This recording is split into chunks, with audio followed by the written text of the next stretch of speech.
everybody. Welcome to Chapter 6 of My Teacher Fried My Brains. It is called A Hand Out. If you haven't heard Chapter 5, it ended like this. As far as he could remember, our school had 4 new people.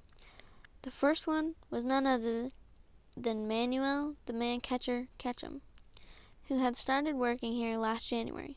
The other 3 were teachers Mr. Black, the math teacher, Betty Lou Carpo, who I had for home economics, and Andromeda Jones, the science teacher, the same Andromeda Jones in whose class I was sitting at that very moment. So, Chapter 6, A Handout. Let us begin.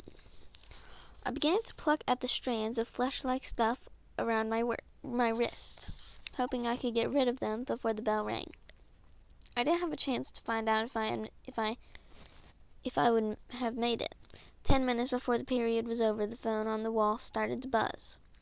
Miss Jones picked it up. She listened for a moment, then turned to me and said, "It's for you, Duncan. You're wanted in Mr. Ketchum's office." I swallowed. It wasn't that I had never been sent to the principal's office before. The secretary in our old school used to say that she saw more of me than she did of her own kids. She claimed that if I ever left for the junior high, she was going to have special Duncan Dougal memorial name tag put on the chair where I used to sit while I was waiting to see the principal.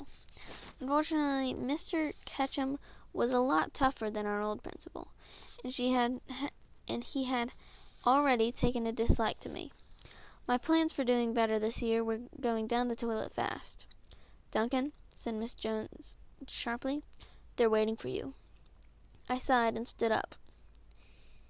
"Ew," said the girl sitting next to me when she saw the stuff around my wrist. "What's that?"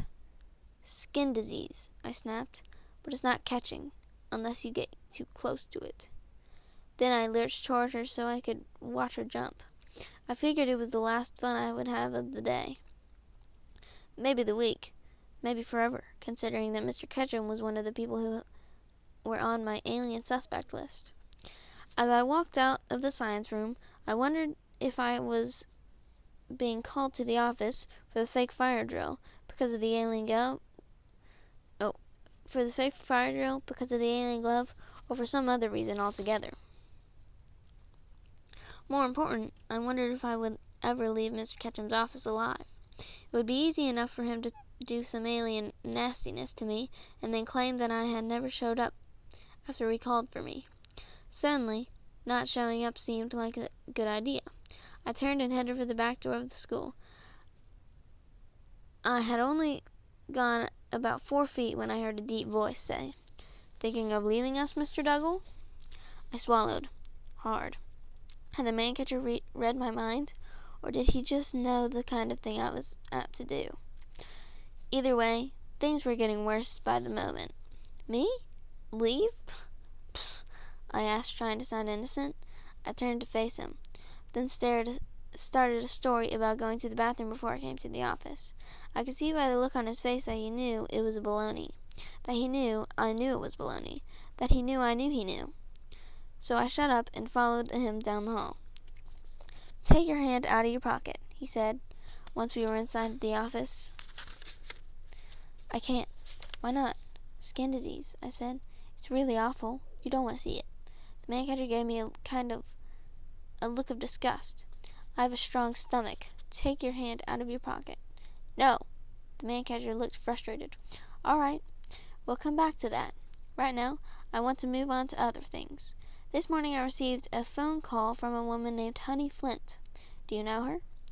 I was so excited about the fact that Honey had called the school, I didn't stop to think. "Sure," I blurted out. "I met her last night." The man-catcher nodded. "And when you met her, did you tell her about what happened here last spring?" I nodded. I started feeling nervous again. Something was wrong, but I wasn't sure what. Mr. Ketchum steepled his fingers in front of his face. His dark eyes glared at me. "That was a very foolish thing to do, Mr. Dougal." Yikes. Was he mad because the school was trying to keep it secret, or because he was the alien? I've got a right to tell the truth, I said. The man catcher laughed, as if the idea of me telling the truth was too silly to even discuss. No one is questioning your right to tell the truth, Mr. Dougal. What I want to know is if you're considering spinning some cockamamie story about alien hand masks and an ongoing invasion part of telling the truth. I got mad. You called this cockamamie? I don't know what that word is, so sorry if I'm saying it wrong.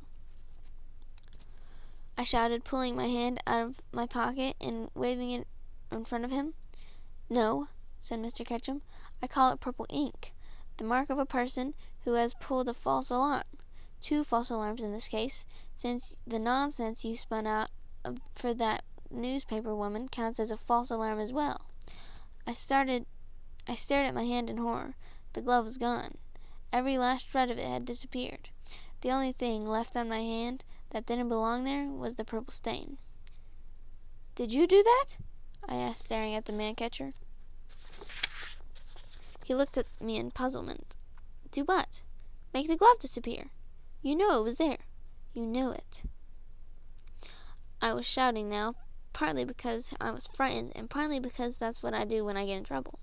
The man-catcher stood up from behind his desk. Settle down, he said sharply. You leave me alone, I shouted in terror.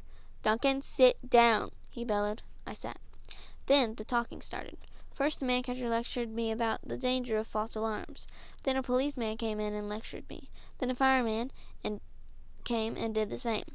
By the time they were done, we all knew that I was an antisocial jerk with no sense of responsibility, and that I was probably going to wind up in prison. But then I knew even better than they did how dangerous false alarms can be.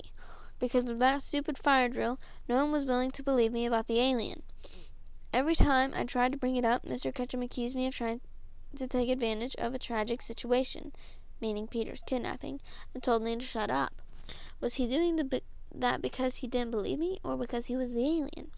After the police department and the fire department were done with me, Mr. Ketchum brought in my mother. Mom was crying, which I hate, and she asked me why I did it, which I couldn't really explain since I wasn't sure myself. Then she went on about how she didn't know what my father was going to do. I knew that was true. Based on past experience, he would either beat me or laugh and say, "Boys will be boys." When they finally let me go, I wasn't sure whether I should go home or run away. It would have been nice if I had had someone to talk to, but when you've been the class bully for several years, there aren't too many people who want to hear your problems. I was walking down Pine Street, trying to figure out what to do, when I spotted Susan talking to Stacy Benoit and Mike Foran. It was like a convention of good kids. I should have known I didn't belong there, but I tried to join the conversation anyway. Stupid, right? Hey, it's Mad False Alarmer. Or it's the man, said Mike as I walked up. So I punched him in the nose. Susan and Stacy were still yelling at me when I started to run. I didn't stop until I got home. I ran up the stairs and into my bedroom, but I couldn't cry because Patrick was there. So I just lay in my bed, staring at the ceiling, wondering why I had been born. That's the end of Chapter 6. Chapter 7 should be coming out soon because I'm bored. Oh yeah, subscribe. That's my song for you.